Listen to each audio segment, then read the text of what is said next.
Hello everyone, welcome back to Durbanites FPL Game Week 28 review, Game Week 29 preview. It's a big one as well, quick turnaround from the weekend to a midweek session, then another one on the weekend, and then it's going to be a break for international football. So let's see how it's all going to plan out, starting with the table. So, at the top, Roboclop still 150 points clear. Will she just walk away with the title this year? I hope she's ready for the interviews. I'm back up to second. It's very close though, as you can see, just about 10 points between second and fifth. So it's really tight. And then just 5 points behind that as well, 6. So it's all very close. And then the battle is down at the bottom as well, between 7 to 10. As you can see, Coconut Starin, Ami coming back into the top 10 as well. Very spirited performance. So not entirely sure how the bottom half of the table will pan out, but looking at the right bottom, we can see that the champions definitely got a bit offended by what I said last week, so they're both jumping up this week. Good performances by their team. Frosty the Landshark is out of the top 10 so far. Vati's down there as well. Gunner FC is finally dropped out of the top 10 for the last couple of weeks as well. And Plunder FC unfortunately didn't have a good week this week. So it's all happening on the table, but the focus is on the top end for sure. Now, looking at the player selections, Erling Haaland with that injury, now people are starting to doubt. Blanks, injuries, etc. He's now down to 70% ownership from 85% at one stage, caught up by Antoine Semenyo, who is the in-form player at Manchester City currently, scoring the goals, getting the assists, getting the points on the board. Gabriel Magalhaes is still holding at 65%. Some other players are hovering around the 50-50 mark. Let's see if any changes this week to actually move that. But from the differentiators, Alex will be back in the lineup this week. Just one manager having him, unfortunately, on the bench, so no scoring there. Jaden Anthony coming up with double figures, so did William Saliba, a goal after a long time. Harry Wilson coming through for Fulham against Spurs. Matheus Cunha doing well as well for Manchester United.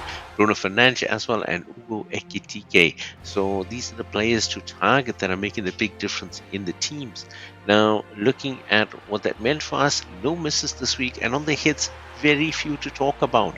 Just the stone walls for Suad, myself, Hassan, Zai, Ami, Fatih, Squish, as usual, Mobs, and Ansu. So what we're looking at here is 20 plus points from the defenders, a lot of them buoyed by a double Arsenal defense or just Gabriel Magalhaes himself plus a few other performers. On the elite striker side, 230 plus points, no points for guessing who was captain there. Ugo Ekitike carrying Suad and Zai very well into top. Now looking at the best possible selections based on our teams, Donnarumma gets the number 1 jersey. Not a good week for goalkeepers this week. A lot of goals going in, so he gets 5 points and gets the number 1 jersey. At the back, Gabriel, Timber, and Saliba. The Arsenal triple up is what we needed in defense. Really good. Putting O'Reilly and Virgil van Dijk on the bench, unfortunately. In the midfield, Bruno Fernandes, Matheus Cunha, Harry Wilson, Alex Iwobi, and Jaden Anthony, all double figures there in the midfield. Really good, picking up the points as well. But right up front, it's Danny Welbeck and Ugo Ekitike that lead the line. Ekitike doing well, 15 points this week, and he gets the captaincy armband. Ben Sesko couldn't get onto the field this week, but he is waiting and lurking in the background. And Dodi Petrovic is the backup goalkeeper for this week. This team would have made you 126, 150 with the bench boost at a total cost of 98.4. So very affordable going into the last 10 weeks of the season. Now, moving forward, we're going to have a look at the matchups for this week. So here it is, guys. This is what it looks like for the rest of the season. These are the 10 games that are going to define your Fantasy Premier League.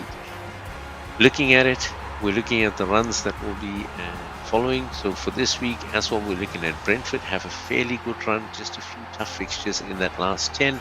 Fulham as well, Liverpool have the best right now at this moment in time, and Man City. So Man City trying to make sure that they can keep the pressure up on Arsenal, hopefully even overtake Arsenal, because coming towards the end of Arsenal runs, you'll notice there 3 really green fixtures where they will look to accelerate. On the other side, Brighton have a tough couple of games coming up ahead of them. Chelsea have a tough run in towards the end of the season. You still see Manchester United and Tottenham Hotspur and Newcastle all in grey there, so that's about 7 matches that are quite competitive for them versus the ones that they should be able to win easily, and they're not in the best of form. Newcastle themselves are struggling a little bit. Some tough games coming up in the next couple of weeks. Spurs are genuinely in the relegation battle after losing to Fulham. If they get a bad result against Crystal Palace, I'm not sure what will pan out, but they have some very tough games left in the last 10 as they try and avoid the drop. Joined by their fellow strugglers, West Ham as well. West Ham with a few winnable games and showing at least some positivity against Liverpool. Wolves are starting to turn things around. Now look at their last few games. They have, in their last 7, more than 50% of them are winnable games according to their form currently. Now, will they be able to pull a great escape? It's difficult to see, but let's see how that's going to pan out. Now, looking at the options for choices, no issues with goalkeepers. Donnarumma at Manchester City with the fixtures that he has. Lodi Petrovic, Haven Keller should be back for Brentford after his partner had his baby last week, so he was out. And then, of course, Alisson Becker for Liverpool. In terms of the defenders, Colwell and Cucurella still out for Chelsea. Not sure if Cucurella, out of desperation, will get a chance to play.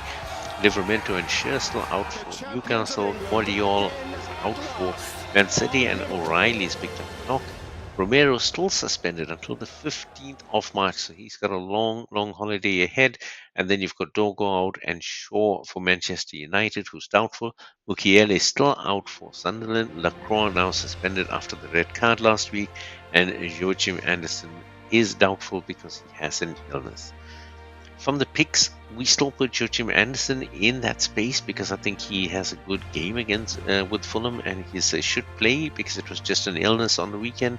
Mark Gahey is one for Man City. Virgil van Dijk and Konate, again, depending on the budget that you have, one of the two will work. Marcus Senesi and Hill, same situation. Senesi is the premium, Hill's not, but Hill is definitely cheaper if you're on a budget. Collins from Brentford and O'Reilly from Manchester City, because he's also been playing a little bit in a midfield role, which gives him the opportunity to score and assist, which is really good. Now, looking at the midfield, Spurs still with a ton of injury issues. Marino's still out for Arsenal, and Rice is now doubtful. Looks like he's fatigued, guys, so he might get a chance to rest. Not entirely sure how Mikel Arteta will handle this one, whether he will give him a rest in the league, which is, again, they're trying to maintain their lead, or rest him for one of the games in the Cup or in the Champions League. It's still to be seen. Jack Grealish is out for the rest of the season. Lewis Miley and Bruno Guimaraes are out for Newcastle, which is probably why they're having such trouble to get a good run of form going. John McGinn and Yuri Tillman's out for Aston Villa. No doubt that has contributed to Aston Villa's drop. They are now out of the top 3, guys, and being pursued by Chelsea and Liverpool for the European spots. Florian Wirtz is still doubtful, highly doubtful for Liverpool with that back injury. Harry Wilson picked up a bit of a knock for Fulham, but I think they'll probably want to play him. But just a note in case you're thinking of putting in a captaincy. And then Pedro Neto also suspended after picking up a red card. 9th red card for Chelsea this season. It has been a shambles. In terms of pickings, you can see slim pickings, guys. So Anton Semenyo and Ryan Cherki, definitely the informed pair for Manchester City with the games they have coming up. Then you've got Marcus Tavernier from Bournemouth, who's back. Soboslai for Liverpool with Wirtz missing. I guess he's the only one that you can call out. Bruno Fernandes from Manchester United. Kevin Skada and Dango Otara from Brentford for the attacking options. Diego Gomez with a great goal last week, so we'll keep him on the radar this week. Harry Wilson from Fulham, as we said. Alex Iwobi as well. Anton Stash and Aronson from Leeds are the two that we're calling out. Leeds are in good form, not really getting troubled by the big teams. Maybe sometimes they're outclassed, but I think they have a good chance, at least this week, of getting something on board. Then we're looking at the forwards, guys. So Chris Wood looks like he's going to miss the entire season. Alexander Isak, no idea on whether he will be making any appearances in the last 10 games of the season. Eddie Nketiah and Jean-Philippe Mateta, both out for Crystal Palace, which means that Evan Gisson can play, even though he's listed as a midfielder. There's an option that he might get to play up front, or it'll be Jorgen Strand Larsen. Kai Havertz still doubtful for Arsenal. Erling Haaland still doubtful for Manchester City, and no updates from Pep Guardiola, just that he's coming along nicely. And Evan Nilsson doubtful for Bournemouth. And then looking at the picks, we cannot leave Erling Haaland out with the fixtures that are there and the chase that's on by Manchester City. I feel that if they're in trouble, they might bring him on, or they might start him, let him get some goals, and then try and bring him off.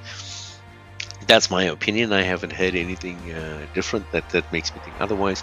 Thiago for Brentford is at least putting in goals consistently, so it's a good option. Solanke for Spurs might be the option that you're looking for as Spurs trying to stave off relegation. Raul Jimenez has been doing well for Fulham, but with Rodrigo Muniz coming back in, just be aware that his minutes might be at risk. Ruby Jr. is now the out-and-out forward at Bournemouth, with Evan Nilsson being doubtful. Ugo Ekitike has got fantastic form and fixtures to look at. Dominic Calvert-Lewin, the option from Leeds in case you're tempted to go that way. And of course, the man in form, Ben Sesko, doing really well. He's on a great run of form, 6 goals and 7 now in the Premier League. Popping up all over the show, led the line last week for Manchester United against Crystal Palace and ended up getting the winner. This week against Newcastle might also favour him. Let's see how he does against the big defenders there, Dan Burn and so on and so forth, but let's see how it goes. But that is the pick for this week. So guys, quick turnaround, so it's a very short video. I hope you guys are ready to make the changes. I think the deadline is 7 p.m. CET, 8 p.m. South African time, late kickoffs for a few games this week, so just make sure that you have your changes done within the next 4 hours. Alright guys, I'm going to leave it here. Don't forget to like, subscribe, drop a comment, let us know whether Manchester United or Newcastle will win the Battle of Bosbessenstraat. But until then, so long for now.